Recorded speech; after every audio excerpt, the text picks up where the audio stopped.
السلام علیکم۔ پاکستان جمہوری اتحاد کی جانب سے ڈاکٹر حفیظ الرحمان آپ کی خدمت میں حاضر ہیں۔ آج یوم کشمیر ہے اور ہم کشمیر کے حوالے سے 3 اہم سوالوں کے جواب ڈھونڈیں گے۔ پہلا سوال ہمارا یہ ہے کہ کیا قرارداد کشمیر جو UN میں ہے وہ مردہ ہو چکی ہے، اور اگر وہ مردہ ہو چکی ہے تو کیوں ہو چکی ہے، نمبر 1۔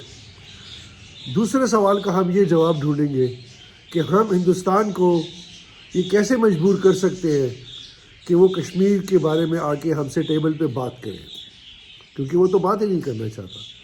اور تیسرا سوال ہمارے پاس یہ ہے کہ ہم سپر طاقتوں کو جو اس دنیا کے اہم بین الاقوامی فیصلے کرتی ہیں انہیں ہم کیسے کہہ سکتے ہیں کہ وہ کشمیر کا مسئلہ حل کرانے میں ہماری مدد کریں، اور وہ کیوں ہماری مدد کریں۔ یہ 3 اہم سوالوں کے ہم نے جوابات ڈھونڈے۔ دیکھیں، سب سے پہلے ہم کشمیر کے حوالے سے بات کریں گے کہ پاکستان اور ہندوستان کے درمیان 2 اہم جنگیں ہوئی، ایک 1965 کی جنگ ہوئی اور ایک 1970 کی جنگ ہوئی، 71 کی۔ 1965 کی جنگ کا جو سیز فائر بھی ہم ہی نہیں کہا سپر پاور سے کہ ہماری سیز فائر کی جائے اور ہم جنگ بندی نہیں کرنا چاہتے، اور یہ جنگ تقریباً 2 ہفتے ہماری اور ہندوستان کے درمیان رہی۔ اس جنگ کے بارے میں کہا تو یہ جاتا ہے کہ ہندوستان نے ہم پہ حملہ کیا، لیکن ایک یہ بھی بات کی جا سکتی ہے کہ کشمیر سے ہم نے در اندازی کی تھی ہندوستان میں، اور اس کے جواب میں ہندوستان نے پھر ہم پہ حملہ کر دیا۔ بہرحال پھر اس کے بعد ہوا یہ کہ 10 جنوری 1966 کو ہندوستان کے وزیر اعظم لال بہادر شاستری نے اور پاکستان کی طرف سے صدر پاکستان ایوب خان صاحب نے تاشقند میں جو کہ اس وقت روس کا حصہ تھا، وہاں پہ انہوں نے ایک معاہدہ کیا، اور اس معاہدے کے نتیجے میں سیز فائر ہو گیا۔ دوسرا اہم معاہدہ جو ہوا وہ صدر پاکستان اور civil martial administrator Zulfiqar Ali Bhutto اور وزیر اعظم اندرا گاندھی کے درمیان شملہ میں ہوا، اور یہ معاہدہ ہوا تھا 3 جولائی 1972 کو۔ اگر آپ ان دونوں معاہدوں کو اسٹڈی کریں، یہ گوگل پہ جا کے آپ ان کو اسٹڈی کر سکتے ہیں اور ان کی اہم شکوں کو آپ دیکھ سکتے ہیں۔ اگر آپ ان دونوں معاہدوں کو اسٹڈی کریں تو ان دونوں معاہدوں میں ہم نے یہ بات تسلیم کی ہے، پاکستان نے یہ بات تسلیم کی ہے کہ ہندوستان اور پاکستان کے درمیان جو تنازعات ہیں وہ ہم آپس میں بیٹھ کر حل کریں گے۔ یعنی ہم نے یہ بات مان لی ہے کہ ہم ایک تیسری قوت کو یا تیسری کسی بھی ادارے کو ہم اس کو تسلیم کیے بغیر آپس میں بیٹھ کے مسئلہ حل کریں گے۔ تو اس حوالے سے میں یہ کہتا ہوں پاکستان جمہوری اتحاد یہ سمجھتا ہے کہ UN میں جو کشمیر کے ریزولوشن ہے اسے ہم نے ایک طرف سے خاموش کر دیا ہے، کیونکہ ہم نے اپنے دونوں معاہدوں میں اس بات کو تسلیم کر لی کہ اب ہم آپس میں بیٹھ کے اس مسئلے کو حل کریں گے، چاہے ہمارے درمیان کوئی بھی تنازع ہو۔ اس میں ایکسکلوسیولی کشمیر کا نام نہیں دیا گیا کہ سوائے کشمیر کے ہم آپس میں بیٹھ کے تنازعات کو حل کریں گے، ایسا کچھ نہیں ہے۔ اس میں کہا یہ گیا ہے کہ جو دونوں ہمارے درمیان تنازعات ہیں ہم وہ آپس میں بیٹھ کے حل کریں گے۔ تو اس حوالے سے ہم سمجھتے ہیں کہ UN میں جو ہے تو یہ قرارداد اب خاموش ہو چکی ہے۔ ہمارے جو سیاسی رہنما جو ہے قوم کو صحیح پکچر پیش نہیں کر رہے کہ ان دونوں معاہدوں کے نتیجے میں کیا ہوا، اور یہی وجہ ہے کہ جو بین الاقوامی آپ دیکھ رہے ہیں کہ جو جتنے بھی بین الاقوامی ملک ہیں، ممالک ہیں، طاقتیں ہیں، سپر طاقتیں، وہ آخر کشمیر کے حوالے سے یا کشمیر کے معاملے میں ہمارے ساتھ کیوں نہیں کھڑے، ہمارا ساتھ کیوں نہیں دے رہے، کیونکہ ان کے سامنے یہ معاہدے ہیں، 2 معاہدے ہیں، اور ان معاہدوں کو ہم نے کیوں کیا اس کی تاریخ سے بھی ہم واقف ہیں۔ اب ضروری بات ہے کہ شملہ معاہدے میں ہم انتہائی کمزور پچ پہ کھیل رہے تھے۔ ہمارا 1 لاکھ کے قریب پاکستانی شہری جو تھا، فوج تھی، وہ ہندوستان کی قید میں تھے۔ 5000 مربع میل کا علاقہ جو ہے مغربی پاکستان کا وہ ہندوستان کے پاس تھا۔ کارگل ہم سے چلا جا چکا تھا، اور گلگت بلتستان کی طرف بھی 800 میل کا علاقہ جو ہے وہ بھی ہندوستان لے چکا تھا۔ تو اس معاہدے کی روح سے ہم مجبور تھے کہ اگر ہم نے اپنے فوجیوں کو لانا ہے، ہم نے 5000 مربع میل کا علاقہ چھڑانا ہے، تو ہم نے اس بات کو تسلیم کر لی کہ ٹھیک ہے جی، آپ کے اور میرے درمیان جو مسئلے ہیں وہ ہم آپس میں بیٹھ کے حل کریں گے۔ ایک بات اس لیے ہم یہ سمجھتے ہیں کہ UN میں اب یہ ہم شور شار تو مچا رہے ہیں، یہ صرف ایک پولیٹیکل سکورنگ کرنے والی بات ہے، ایک عوامی سطح پہ سکورنگ کرنے والی بات ہے، لیکن ایکچولی انٹرنیشنلی بین الاقوامی سطح پہ ہم نے UN میں اس قرارداد کو خاموش کر دیا، اور اپنی ہی کمزوریوں اور ہاتھوں کی وجہ سے اس کو کمزور کیا۔ دوسرا سوال جو ہمارے پاس یہ آتا ہے کہ اب ہم ہندوستان کو کیسے مجبور کر سکتے ہیں کہ وہ آ کر ہمارے ساتھ بیٹھ کے کشمیر کے حوالے سے بات کریں. دیکھیں میری بات سنیں, اگر آپ ہندوستان کی 4000 سال کی تاریخ اٹھا کر دیکھ لیں تو ہندوستان پہ 2 مرتبہ سمندر کی سائڈ سے بیرونی طاقتیں حملہ آور ہوئی. ایک مسلمان آئے محمد بن قاسم کی شکل میں, اور دوسری مرتبہ انگریز آئے ایسٹ انڈیا کمپنی کی شکل میں. اس کے علاوہ ہندوستان پہ جتنے بھی حملے ہوئے وہ شمال کی جانب سے ہوئے. شمال سے مراد یہ کہ جہاں پہ اس وقت پاکستان ہے, یہاں تک کہ تمام کی تمام محمود غزنوی کو آپ لے لیں اور جتنی مسلمان حملہ آور آتے رہے, بابر کو لے لیں, وہ سب یہاں سے آئے.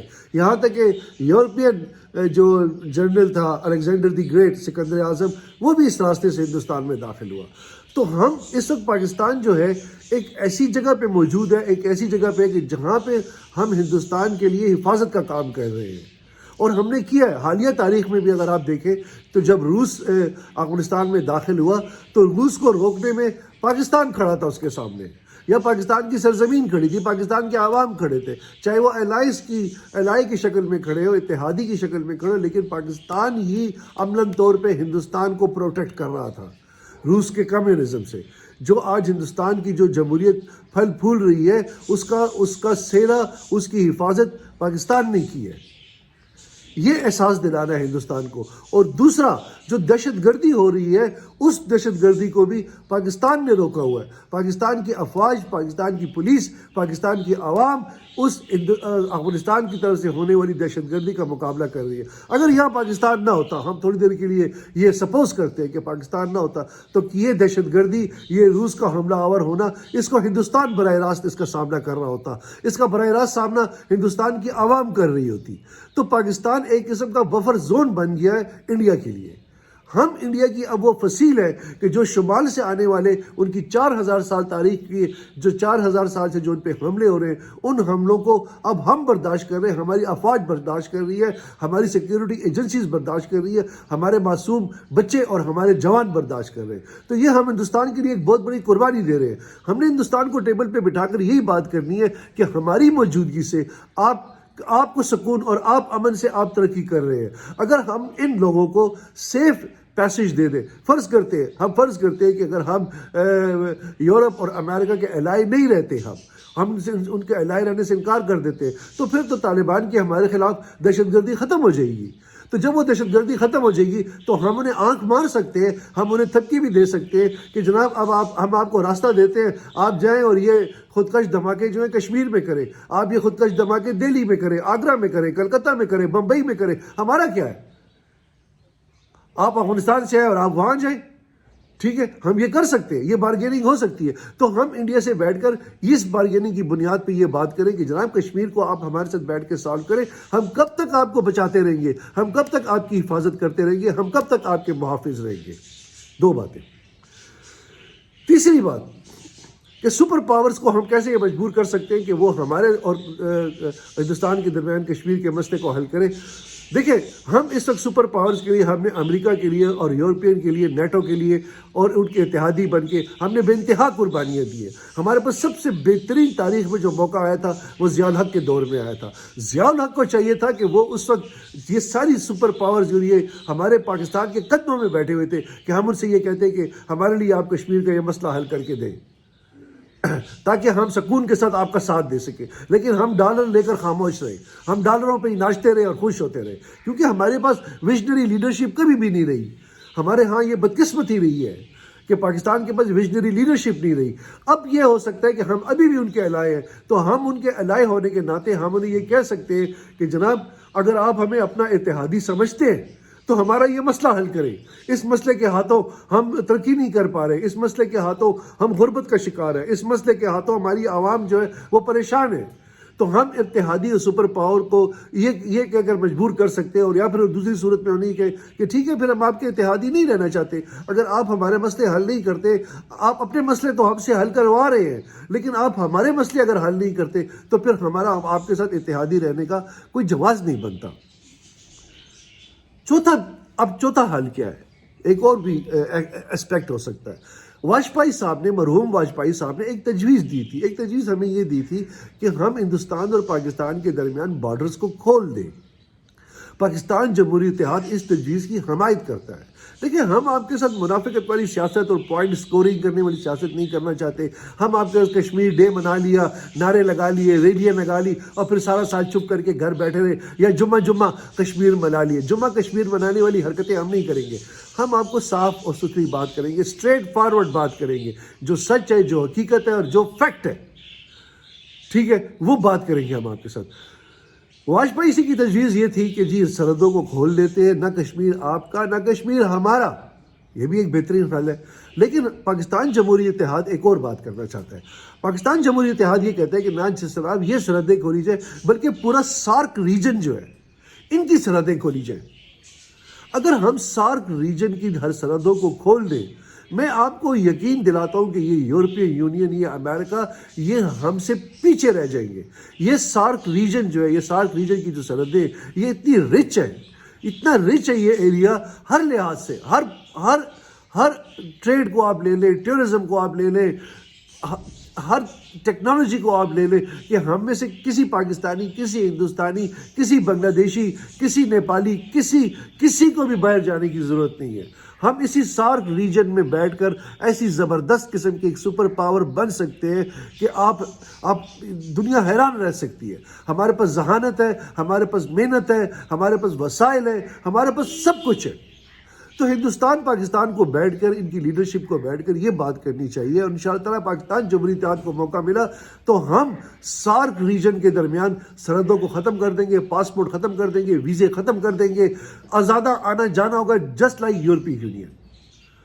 تو یہ ممکنہ کشمیر کے حوالے سے آج کا ہمارے لیے یہ آپ کے لیے پیغام تھا کہ یہ جو ان مسائل کو ہم ٹیبل ٹاکس کے ذریعے ہم یہی کر سکتے ہیں کہ ایک افہام و تفہیم کے، دیکھیں تائیوان اور چین کے درمیان تنازع ہے، چین کا تنازع ہے تائیوان کے بارے میں، لیکن تائیوان بھی اپنا سب کچھ اپنا پھل پھول رہا ہے اور چین اپنے موقف سے پیچھے بھی نہیں ہٹ رہا۔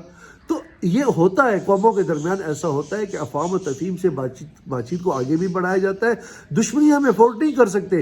اس وقت حالت یہ ہے کہ پاکستان ہندوستان جو ہے، آپ اندازہ لگائیں کہ سیاچین میں جو ہم لڑائی لڑ رہے ہیں یہ دنیا کی تاریخ کی سب سے قیمتی ترین لڑائی ہے۔ سیاچین میں جو ہم لڑائی لڑ رہے ہیں یہ دنیا کی تاریخ کی سب سے بلندی پہ لڑی جانے والی جنگ ہے۔ سیاچین میں جو ہم لڑائی لڑ رہے ہیں یہ اس وقت دنیا کے دو غریب ترین ممالک آپس میں لڑ رہے ہیں۔ ہندوستان نے اگر اپنے کچھ ایسٹس بنا لیے تو اس کا یہ مطلب تو نہیں کہ اس کی 1 ارب آبادی جو ہے تو وہ بس کوئی فلاحی اسٹیٹ بن گئی ہے۔ ٹھیک ہے وہ ترقی کی طرف جا رہے ہیں، لیکن اس طرح ترقی تو نہیں ہے، ٹھیک ہے، کیونکہ وہ بھی مجبور ہے، وہ بھی اپنے ارد گرد لڑائی جھگڑوں سے مجبور ہے، ہم بھی مجبور ہیں۔ اب ہم پراکسی وارز کر رہے ہیں، وہ بلوچستان میں دہشت گردی پھیلاتے ہیں، افغانستان کے ذریعے دہشت گردی پھیلاتے ہیں، ہم بھی سکھوں کے ذریعے اور کشمیریوں کے ذریعے وہاں پہ دہشت گردی کر رہے ہیں، لیکن یہ حل نہیں ہے۔ یہ اس خطے کے 1.5 ارب سے زائد آبادی کا جو یہ خطہ ہے، دنیا کے تقریباً 7 ارب آبادی میں سے 1/4 حصہ جو ہے یہ غربت کا اور آفات کا شکار ہے، صرف ایک کشمیر کی وجہ سے اور صرف چند ایک علاقائی تنازعات کی وجہ سے۔ ان کو بیل کے حل کیا جا سکتا ہے، اس کے حل کرنے کے لیے کوئی باقاعدہ ایک ویژنری لیڈرشپ ہو تو وہ حل ہو سکتا ہے، اگر اسے حل کرنے کی خواہش ہو۔ تو آج کے لیے اپنے دوستوں سے میری آپ سے گزارش ہے کہ دیکھیں یہ چینل جو ہے اس کو فارورڈ کریں، اس کو سبسکرائب کریں اور اس بیل آئیکن کو ضرور دبائیں۔ اس کو سب سے زیادہ چلے اگر آپ سبسکرائب بھی نہیں کرتے، آپ کچھ بھی نہیں کرتے، صرف اتنا تو کر لیا کریں، اتنا تو کر لیں، پاکستان کی خاطر کر لیں کہ ہماری ان میسیجز کو فارورڈ کر دیا کریں۔ آپ کا بہت بہت شکریہ، جہاں رہے اللہ کی امان و پناہ میں رہے۔ بہت شکریہ، تھینک یو ویری مچ۔